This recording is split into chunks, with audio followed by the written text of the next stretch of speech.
2024 തമിഴിലിറങ്ങിയ ഒരു comedy drama മൂവിയാണ് Singapore salon. Direct ചെയ്തിരിക്കുന്നത് ഗോകുൽ, ലീഡ് റോൾ ചെയ്തിരിക്കുന്നത് ബാലാജിയാണ്. സിനിമയുടെ പ്ലോട്ട് എന്ന് പറയുന്നത് തുടക്കത്തിൽ തന്നെ കാണിക്കുന്നത് നായകൻ ഗുളികയൊക്കെ കഴിച്ച് അവൻ ആത്മഹത്യ ചെയ്യാൻ വേണ്ടിയിട്ട് ശ്രമിക്കുകയാണ്. അപ്പോൾ അവൻ വീഡിയോ ഓണാക്കി എന്തുകൊണ്ടാണ് ആത്മഹത്യ ചെയ്യുന്നത് എന്നുള്ളതിന് കാരണം പറയുകയാണ്. അപ്പോൾ അതിൽ നിന്ന് ഫ്ലാഷ് ബാക്കിലേക്ക് പോവാണ്. ഇവൻ ചെറുപ്പകാലത്ത് എന്തുകൊണ്ട് ആത്മഹത്യ ചെയ്യുന്നു എന്നുള്ളതിന് കാരണം ചെറുപ്പത്തിൽ തന്നെ ഇവന് ഒരാളെ കണ്ടൊരു റോൾ മോഡലായിട്ട് ഇവൻ അനുകരിക്കാൻ ശ്രമിക്കുകയാണ്. അതൊരു ബാർബറായിരുന്നു.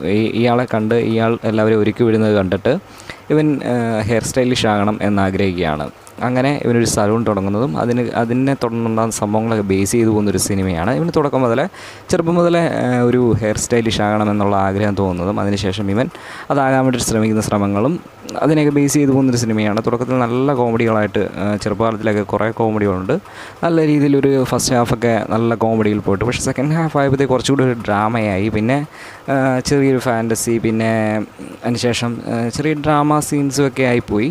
ഈ ഫസ്റ്റ് ഹാഫ് ഭയങ്കരമായിട്ട് ഇഷ്ടപ്പെട്ടു. സെക്കൻഡ് ഹാഫ് അത്രയ്ക്ക് ഒരു കുഴപ്പമില്ല. ജസ്റ്റ് കണ്ടിരിക്കാവുന്നൊരു വൺ ടൈം വാച്ചബിൾ മൂവി ആയിട്ട് തോന്നി. കോമഡി സിനിമകൾ കാണാൻ ഇഷ്ടമുള്ളവർക്ക് ഒന്ന് കണ്ടു നോക്കാം, കണ്ടിട്ടൊന്ന് കമൻറ്റ് ചെയ്യും.